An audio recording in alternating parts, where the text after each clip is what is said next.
Meus irmãos, a paz do Senhor. Nós vamos abrir a palavra de Deus na carta aos Efésios. E hoje vamos adiantar bastante no estudo desta carta, se Deus quiser. E vamos ler no capítulo número 2, carta aos Efésios, capítulo 2. No último domingo nós lemos até ao versículo 10. Vamos agora começar no versículo 11. Portanto, lembrai-vos de que vós noutro tempo erais gentios na carne e chamados incircuncisão pelos que na carne se chamam circuncisão feita pela mão dos homens. Que naquele tempo estáveis sem Cristo, separados da comunidade de Israel e estranhos aos concertos da promessa, não tendo esperança e sem Deus no mundo. Amém. Os irmãos podem ficar sentados.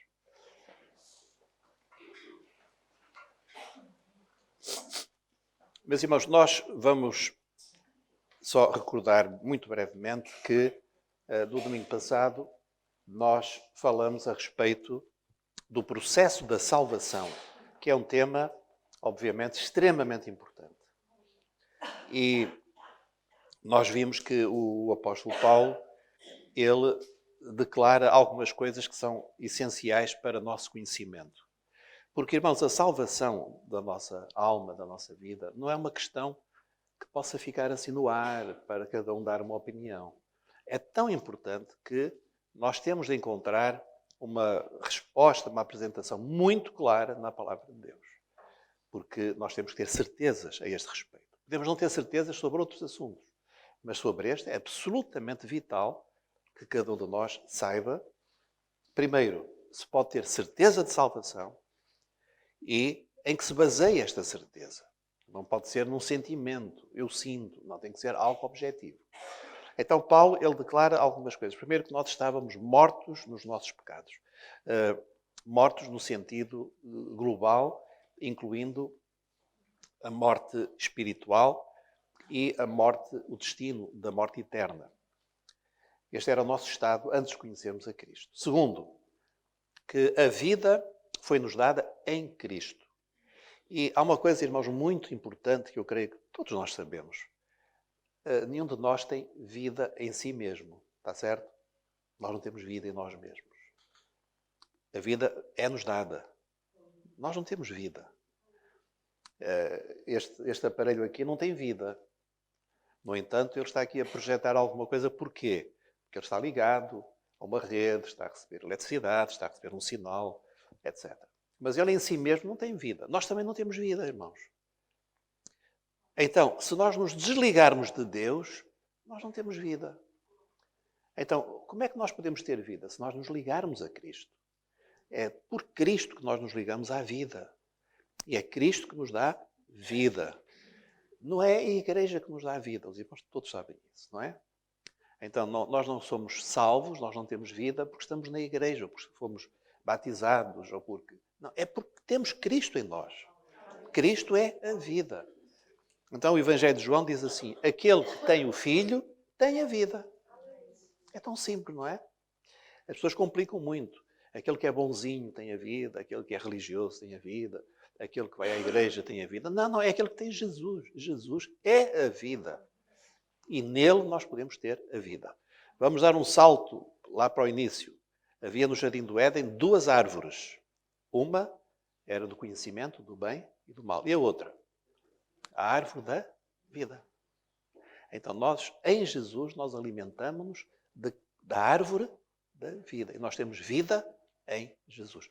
Fora de Jesus, estamos desligados. Estamos fora da vida.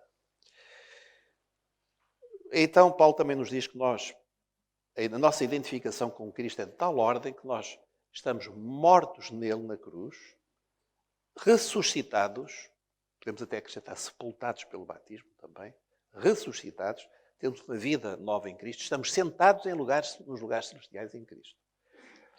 Tudo pela graça, mediante a fé. E eu agora vou fazer um teste aos irmãos. Estão todos preparados?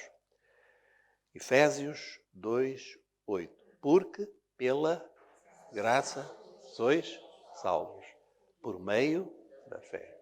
E isto não vem de vós, é dom de Deus. Chega. Não vem das obras para que ninguém se glorie. Tudo certo. Mas pelo menos esta parte. Vamos repetir isto. Esta é a base da salvação. Porque pela graça sois salvos. Por meio da fé. E isto não vem das obras para que ninguém se glorie. Então, é pela fé em Jesus. É a graça de Deus. É uma oferta. Deus diz, meu filho, tu queres a minha vida? Nós somos livres. Dizem, não, eu prefiro ser religioso.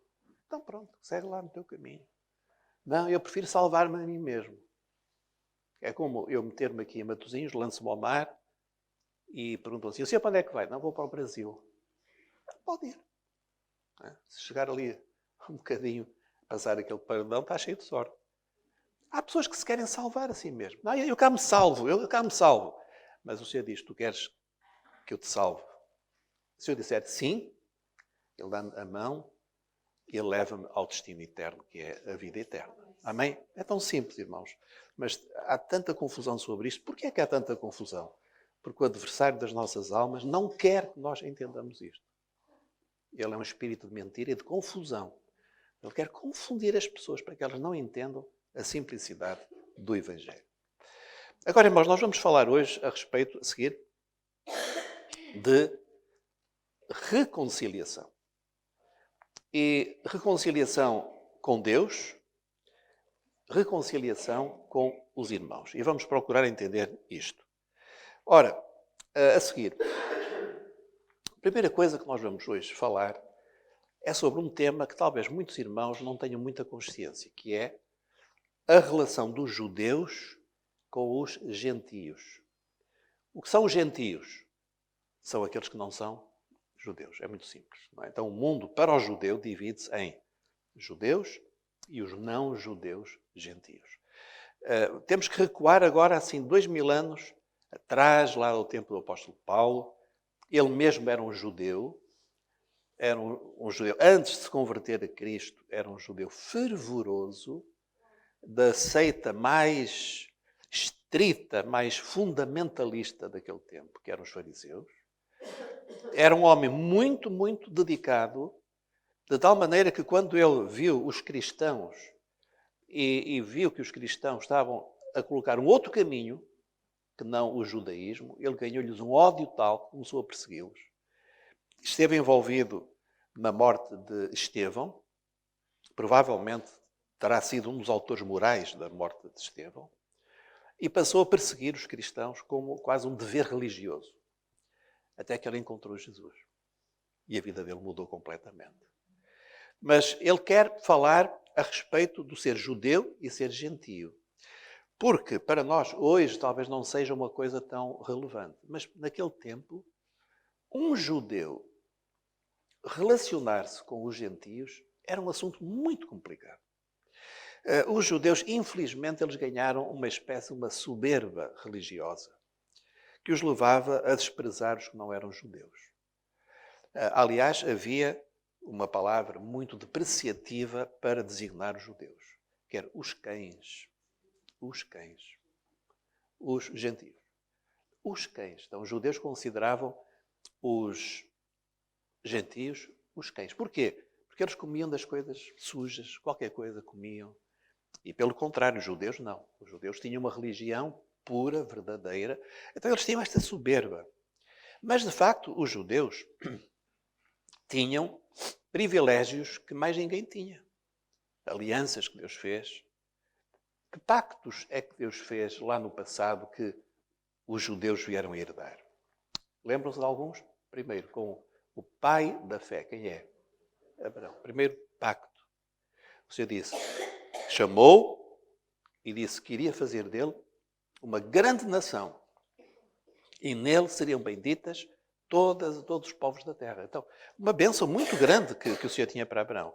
Mas depois, essa bênção foi repetida, por exemplo, no tempo de Moisés. Então, o Senhor separou Israel para ser um povo muito, muito especial. Deu-lhe orientações, prometeu-lhes grandes vitórias.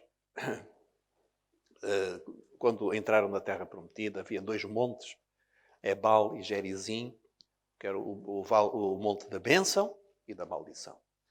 E o Senhor disse, olha, se vocês forem fiéis, eu vou-vos dar todas estas bênçãos. Então nós lemos lá em Deuteronômio uma série de bênçãos extraordinárias. Mas se me deixardes, a maldição virá sobre vocês também. Então há uma série de maldições. Curiosamente, a lista das maldições é muito maior que a das bênçãos, porque o Senhor foi muito minucioso naquilo que eles iriam perder.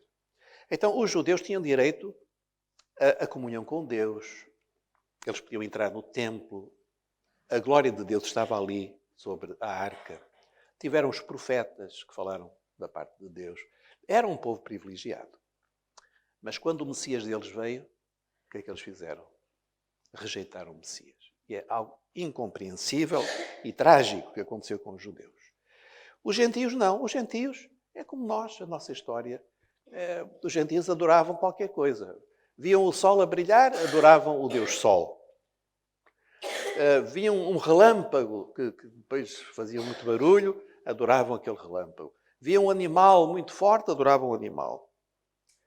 E era assim, os gentios, os pagãos, adoravam imagens, tinham deuses. Hoje a arqueologia descobre, às vezes, pequenos deuses que representam os muitos deuses daquele tempo. Então era deuses para tudo. Deus para a guerra, Deus para a fecundidade, Deus para a riqueza, Deus para a família, Deus para tudo. Eles tinham aqueles deusezinhos que andavam com eles e sacrificavam a esses deuses. Aqui mesmo em Éfeso, esta carta é escrita aos Efésios, havia um grande templo, o templo de Diana. Diana era uma deusa de um grande impacto na antiguidade, que tinha muitos nomes, não é? Mas aqui nesta região era conhecida como a deusa Diana. Então os Efésios, eles adoravam Diana e tinham um templo. Agora, irmãos, eu não vou contar como é que era a adoração deles, o louvor deles. Só vou dizer o seguinte, metia mulheres, não digo mais nada. Era de uma imoralidade, uma coisa que até custa acreditar. Mas era a cegueira espiritual, eles pensavam que aquilo que agradava aos deuses deles. Então, os gentios eram assim. Então, de um lado, nós temos um povo que herdou uma grande herança espiritual, de verdade, de conhecimento. Do outro lado, povos que viviam completamente cegos espiritualmente. Então, Paulo diz assim, no versículo 11, lembrai-vos de que vós, noutro tempo, éreis gentios na carne e chamados incircuncisão, incircuncisão, porque eles não tinham a circuncisão como sinal da aliança. Naquele tempo, versículo 12, naquele tempo estáveis sem Cristo, separados da comunidade de Israel e estranhos aos concertos da promessa, não tendo esperança, sem Deus no mundo. Então, este era o quadro dramático dos gentios, cegueira espiritual, falta de esperança. Era assim que os gentios eram. Portanto, no passado. Então, a seguir, reparem então qual era a situação daqueles que não tinham a Cristo, como hoje também. Primeiro, separados de Cristo. Segundo, excluídos da comunidade de Israel. Não quer dizer que os gentios não pudessem entrar na comunidade de Israel, através da conversão individual. Então, se eu fosse, por exemplo, um grego e ouvisse os ensinamentos da Torá, dos judeus, etc. Se eu quisesse tornar-me um judeu, eu tinha de passar por um ritual de entrada no judaísmo. Um certo tipo de batismo, provavelmente a circuncisão, etc. Bom, então, quarto lugar, estavam sem Deus. É interessante que a palavra que o apóstolo Paulo usa aqui, sem Deus, é atheos. Atheos quer dizer ateu. É daqui que vem a palavra ateu, sem Deus. Hoje esta palavra significa aquele que não acredita que Deus exista, não é? Mas é esta a palavra para os gentios que adoravam todo bicho-careta, eles adoravam. E viviam, portanto, sem Deus. Então Paulo diz, lembrem-se de onde é que vocês vieram. Lembrem-se do que é que vocês eram antes de conhecerem a Cristo. Agora, qual é a situação presente? Mas agora, no versículo 13, mas agora que eles conhecem a Cristo, Vós que antes estáveis longe, já pelo sangue de Cristo chegastes perto. Então, irmãos, agora nós vamos começar a ver o que Paulo vai tratar, que é como é que dois povos tão diferentes, judeus e gentios, podem ter paz. Como é que eles podem estar juntos? Como é que em Éfeso pode haver na mesma igreja judeus e gentios? Como é que é possível? E ele diz, já pelo sangue de Cristo chegastes perto. Porque ele quem? Cristo. É a nossa paz. Então, rapaz, o tema é reconciliação. Então, como é que pode haver paz entre dois povos tão diferentes? Pelo sangue de Jesus. Por Cristo. Mais adiante diz, pela cruz. Ele é a nossa paz, o qual de ambos os povos fez um. E derribando a parede da separação que estava no meio, na sua carne desfez a inimizade. E agora eu gostaria que os irmãos prestassem muita atenção a este versículo final, versículo 15. Para criar em si mesmo, dos dois povos, gentios e judeus, um novo homem. Há uma tradução que diz uma nova humanidade, um novo homem no sentido genérico. Então, há uma nova humanidade, há um novo ser humano que nasce, eu podia dizer, há uma nova raça, mas raça tem conotações muito negativas, não é? Há uma nova espécie humana que vai nascer em Cristo. Qual é? É aquela onde não há nem judeu, nem grego, nem gentio, nem israelita. Então, o Senhor vai criar uma nova humanidade. Um novo homem. Fazendo a paz. O versículo 16. E pela cruz, em cima tinha dito pelo sangue, agora diz pela cruz, reconciliar ambos com Deus em um corpo, matando com ela as inimizades. Então aqui duas palavras-chave. Reconciliação. Reconciliação como? Em um corpo. E aqui nós vamos começar. Quando a gente ouve falar em corpo, já sabemos que Paulo vai falar da igreja. Então, reparem, o título, eu não sei se falei disso, o título do nosso estudo hoje é O Mistério da Igreja. Então, Paulo vai introduzir aqui devagarinho a igreja, para nós sabermos o que é a igreja. Não a igreja que às vezes os homens falam, mas a igreja no sentido divino. O que é a igreja? Nós vemos o seguinte, a igreja é o lugar da reconciliação de povos que estavam completamente desavindos, mas que em Cristo se tornaram um. Num corpo só. E esse corpo, vamos ver, que é a igreja. Então, em Cristo, reparem, irmãos, eu queria só sublinhar isto, eu tenho dito tantas vezes que até já é um bocado maçador. Toda a carta aos Efésios está sempre a dizer em Cristo, em Cristo, em Cristo, com Cristo, por Cristo. E Paulo está sempre a repetir isto. Porquê, irmãos? Porque hoje há uma ideia que, por exemplo, a união, a unidade, faz-se através da boa vontade das pessoas. Então, eu não me dou muito bem com alguém, mas vou fazer um esforço para me dar melhor, para ser paciente. Mas aqui não. Não é um esforço nosso. É quando nós estamos em Cristo, nós temos paz com os outros. Com aqueles que estão em Cristo também, nós temos paz com eles. E este é um mistério, e Paulo vai explicar isto. No versículo 16 de novo, e pela cruz, reconciliar ambos com Deus em um corpo, matando com ela as inimizades. Então, a separação que durou séculos entre judeus e gentios, agora deixou de fazer sentido. Em Cristo não há mais essa inimizade entre judeus e gentios. Agora, eu vou fazer uma pergunta. E fora de Cristo, essas inimizades continuam ou não? Continuam. Continuam. Os irmãos estão a ver, lá no Médio Oriente, as lutas constantes entre judeus e palestinianos. Têm ouvido? Esta semana houve mais uma vez, conflitos que são gravíssimos, gravíssimos. Dali pode, enfim, vir a Terceira Guerra Mundial. Porquê é que eles estão sempre à luta uns com os outros? É evidente, irmãos, que eles não se vão reconciliar porque alguém lhes diz, pode ser até o presidente americano, e já houve pelo menos 3 acordos de paz, que depois falharam. Porque a única forma de haver verdadeira paz é em Cristo. É muito radical, não é? Mas é isso que Paulo diz. Só em Cristo. Então, haverá solução para este problema fora de Cristo? Eu acho que não. Vai haver uma falsa solução no futuro, mas esse não é o nosso assunto hoje. Então, no versículo 17.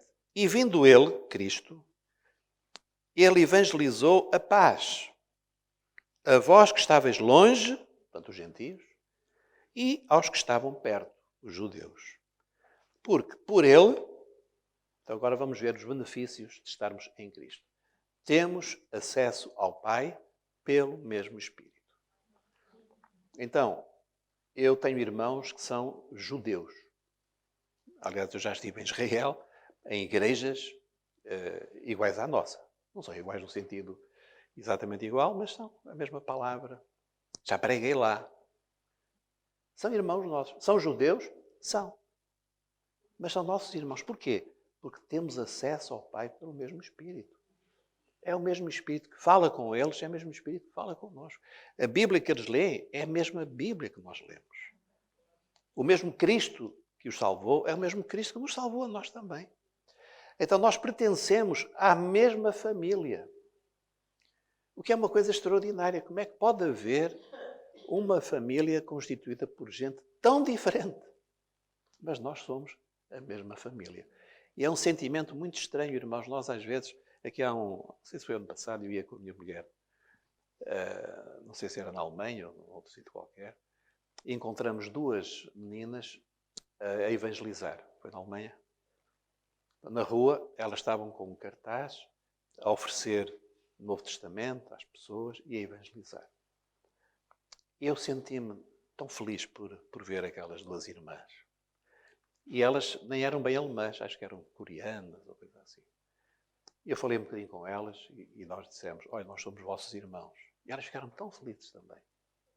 Como é que é possível este milagre? A gente vai para um lado qualquer, um canto qualquer, e encontra. Às vezes são irmãos de olhos em bico, às vezes são irmãos enormes de cabeleira ruiva, às vezes são os franganotes, mas isso não interessa. Às vezes são línguas que a gente não sabe como é que a pessoa é capaz de falar, como é que uma criança fala aquela língua.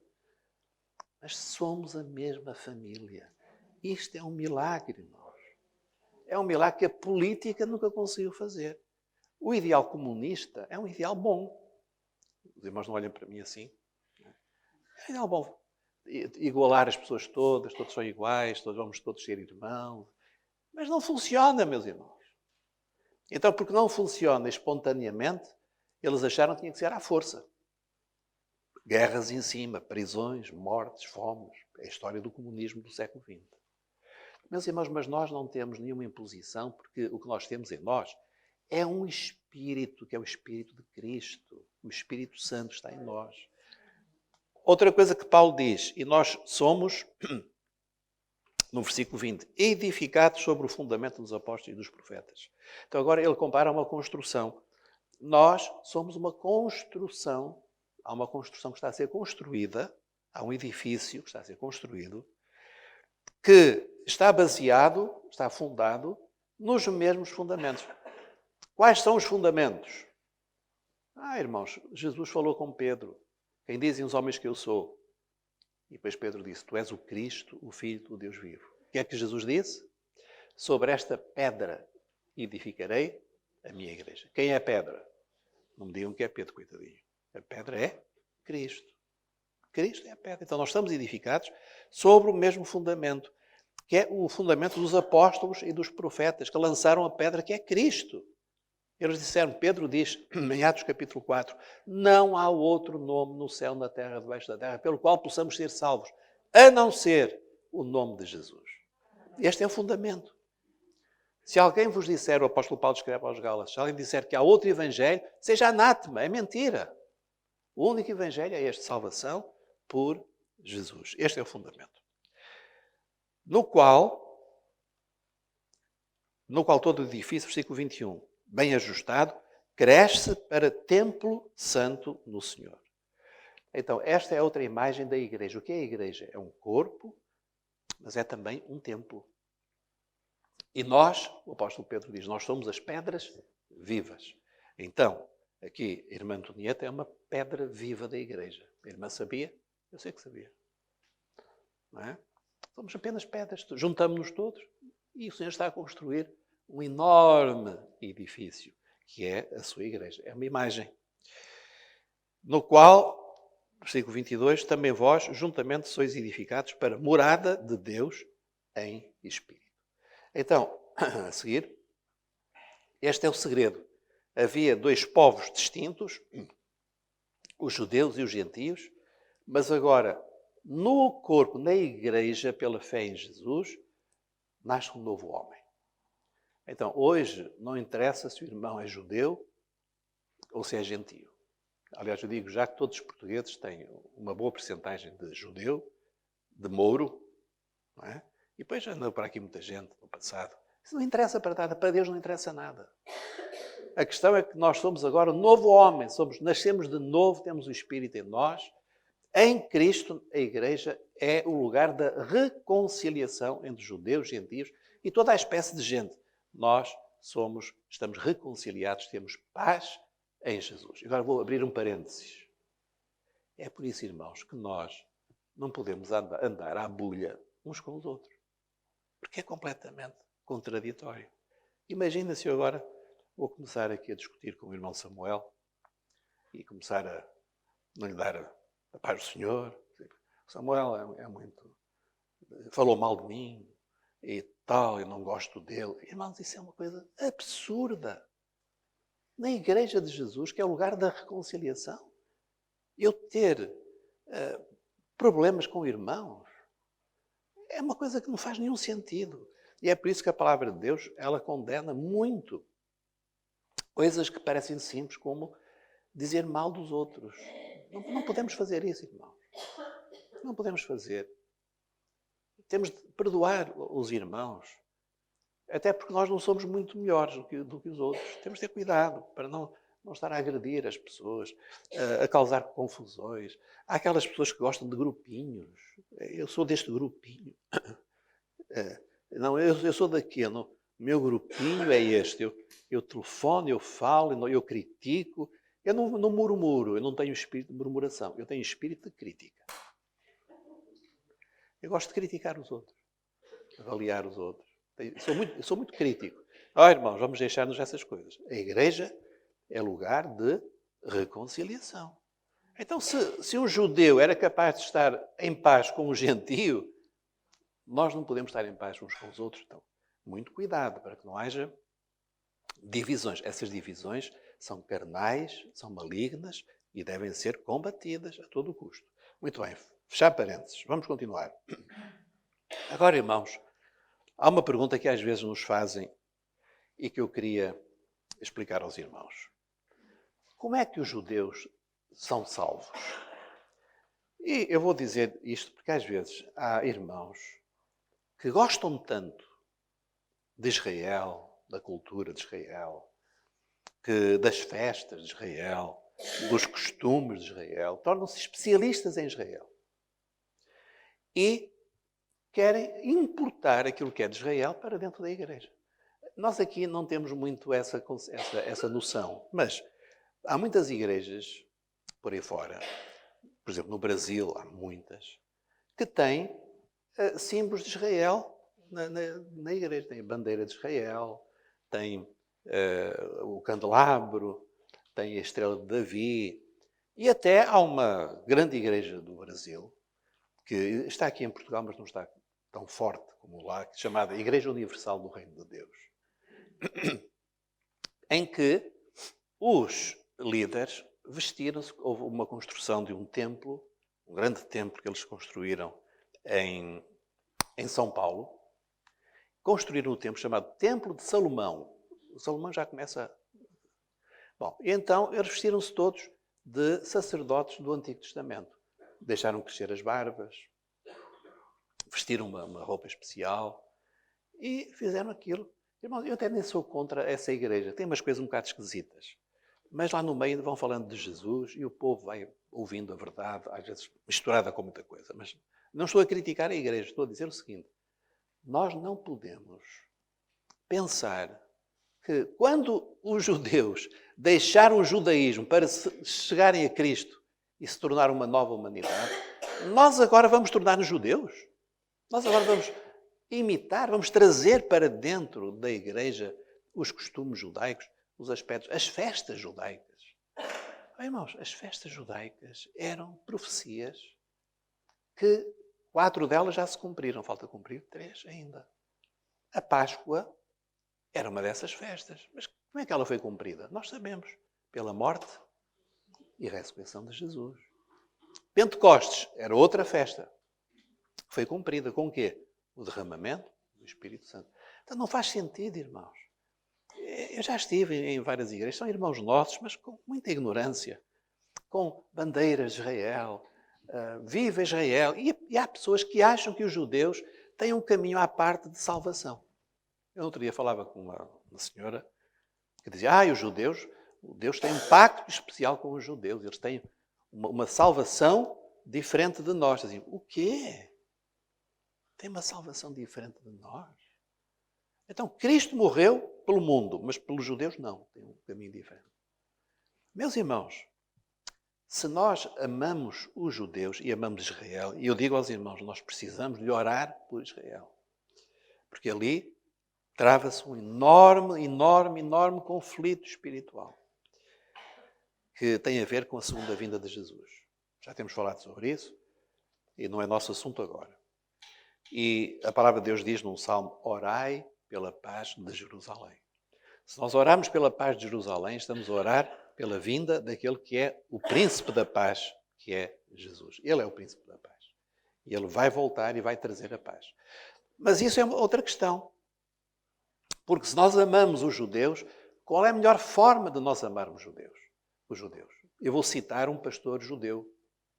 Ele disse assim, a melhor forma de ajudarem o meu povo é falarem do Messias. Porque só em Jesus há salvação. Compreendem, irmãos? Agora, há uma bênção especial que Deus tem para os judeus? Há. A última geração dos judeus, antes da volta de Jesus, vai ter uma experiência de conversão em massa. Neste momento, os judeus estão, na sua grande generalidade, estão completamente fora de Cristo. E, aliás, desprezam Jesus. E até muitos deles, quando nós falamos de Jesus, dizem um palavrão e cospem para o chão. É uma coisa horrível. Mas nós sabemos que a palavra de Deus tem algumas promessas. Por exemplo, em Zacarias, nós lemos assim. Mas sobre a casa de Davi, sobre os judeus, e sobre os habitantes de Jerusalém, derramarei, uma profecia, o espírito de graça e de súplicas. E olharão para mim a quem traspassaram. Reparem, Zacarias viveu 600 anos antes de Cristo. Há 2600 anos. Ele diz, haverá um momento em que eles vão olhar para mim a quem traspassaram. Quem é este? Quem é que foi traspassado? Vamos continuar. E prantearão sobre ele, como quem pranteia pelo Filho unigênito. Quem é o Filho unigênito? Só pode ser Jesus. E chorarão amargamente por ele, como se chora amargamente pelo primogênito.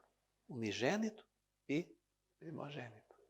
Títulos de Jesus. Ele é o Filho unigênito de Deus, mas é o primogênito, porque ele é o primeiro entre os mortos. E nós somos aqueles que são seus irmãos, também recebendo a vida que ele conquistou para nós.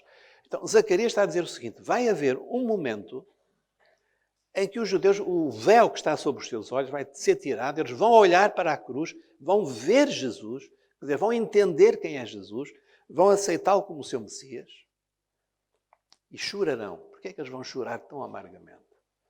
Porque eles vão entender que mataram o seu Messias. Eles rejeitaram e mataram o seu Messias. Chorarão e haverá um arrependimento nacional em Israel. Essa será a última geração. Não sabemos se é agora, neste tempo, será mais tarde, nós não temos datas sobre isto. O apóstolo Paulo também recebeu a mesma informação, a mesma revelação. Ele diz assim, o endurecimento quer dizer a rejeição de Jesus, do Evangelho, o endurecimento veio em parte sobre Israel. Até quando? Até que a plenitude dos gentios haja entrado. O que é a plenitude dos gentios? É muita informação para os irmãos, mas o que é plenitude?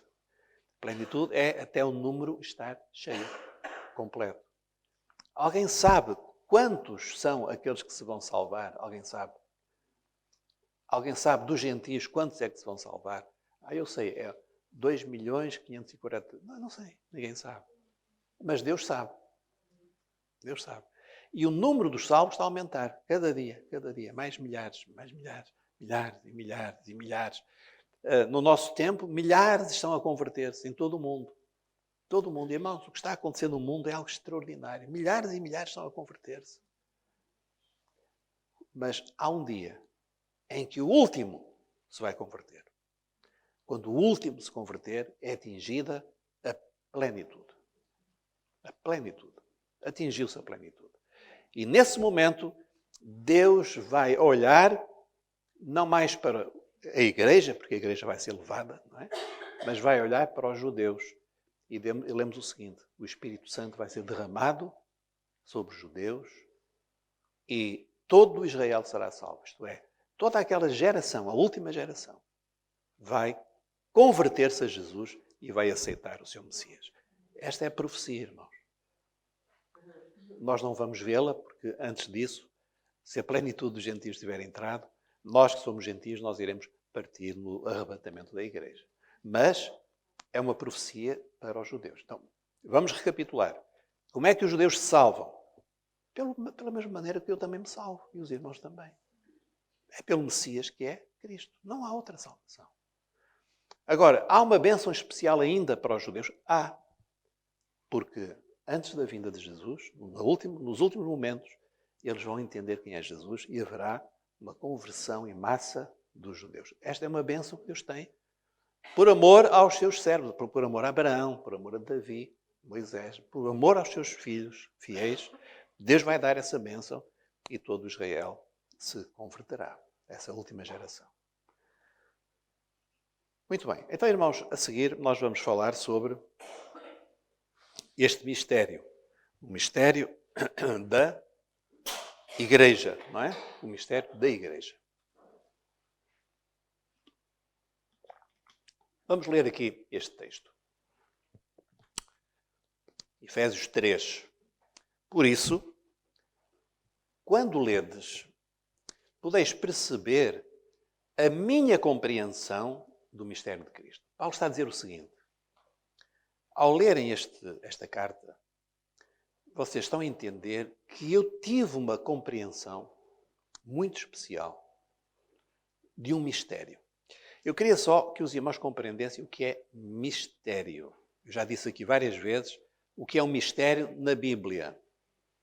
Mistério é um segredo que esteve oculto durante muito tempo e que agora foi revelado. Certo? Imaginem, se isto fosse uma carta, a carta esteve fechada durante muito tempo. Estava fechada, colada aqui, tudo fechado. E há um dia em que o Senhor diz, podes abrir. Eu abro a carta e eu leio e entendo. Então, o mistério é algo que esteve oculto, mas que Deus revelou. E revelou a quem? Ao apóstolo da igreja. Um apóstolo que Deus chamou especificamente para ter esta compreensão da igreja, que é o apóstolo Paulo. Então ele diz, podeis perceber a minha compreensão do mistério de Cristo, o qual noutros séculos não foi manifestado aos filhos dos homens, porque esteve oculto.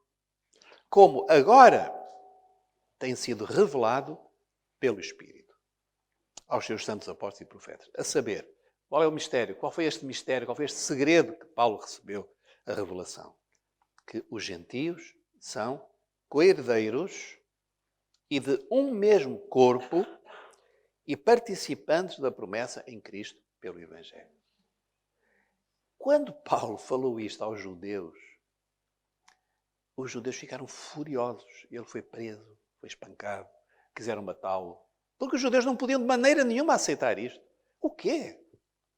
Mas Paulo recebeu esta revelação. Que viria um dia, e veio em Cristo, em que os gentios e os judeus estariam no mesmo corpo, participando das mesmas promessas em Cristo pelo Evangelho. E continua, para que pela Igreja, e agora então aparece aqui a palavra Igreja, falou de corpo, falou de templo, e agora então vai identificar. Corpo e templo apenas são maneiras de expressar uma realidade que é a Igreja. Para que agora, pela Igreja, a multiforme sabedoria de Deus seja conhecida por quem? E agora eu vou fazer aqui uma pergunta aos irmãos. Quem são os principados e potestades nos céus? Quem são? Hã? São seres angelicais. Não se esqueçam, meus irmãos. Não somos só nós que existimos no universo. Não somos só nós. Quando me perguntam assim, o pastor acha que há vida para além da Terra, para além da raça humana? Claro que sim. São aqueles que nós chamamos às vezes os anjos. São seres celestiais. São milhões e milhões e milhões. Milhões e milhões. Que existem. Mas são espíritos, são seres espirituais. Não têm carne, não se podem ver. E também não se preocupem com eles, porque eles não querem que ninguém os adore. E ninguém fala aos anjos. Ó anjo! Não fala ao anjo. Fala a Deus. E Deus envia o anjo que ele quiser. Mas se começar a chamar os anjos, vem o anjo errado. Não é? A gente, ó anjo, vem-me ajudar. E depois aparece um anjo de preto. Não é isso que a gente quer. Portanto, quem quer invocar anjos, arrisca-se a que venha o anjo errado. Nós oramos a Deus. E Deus dá ordens aos seus servos para nos socorrerem, onde for preciso. Não é? Então, eu lembro-me, um pastor nosso amigo estava a fazer uma viagem e lá no meio de um descampado, o carro foi abaixo e não andava de jeito nenhum. Ele ali sozinho de noite, ele tinha ido fazer um serviço até para a igreja, estava aflito e orou, ó Deus, tem misericórdia de mim.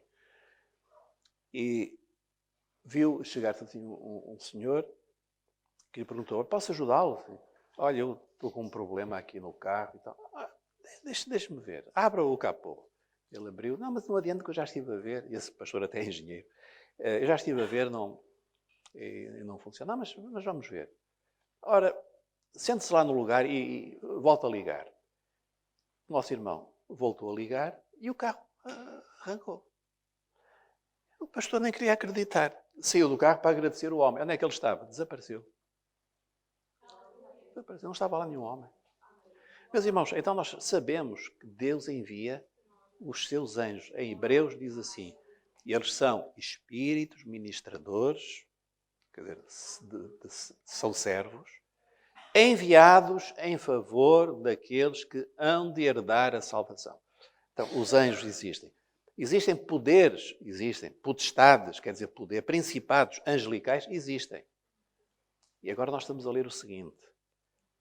Pela Igreja, a multiforme sabedoria de Deus seja conhecida nos céus, pelas potestades espirituais, que vão, ao ver a Igreja, elas vão, por assim dizer, abrir a boca de espanto e vão dizer, que coisa espantosa! Que sabedoria! Como é que é possível alguém ter feito isto?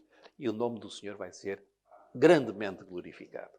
A Igreja é um motivo de glória para Deus. A Igreja glorifica a Deus, segundo o eterno propósito que fez em Cristo Jesus, nosso Senhor. Então, irmãos, a Igreja não é uma coisinha qualquer. A Igreja é um plano de Deus eterno que glorifica a Deus e no qual nós somos convidados a fazer parte. Está certo, irmãos? Então, esta é a Igreja, a Universal Assembleia dos Santos.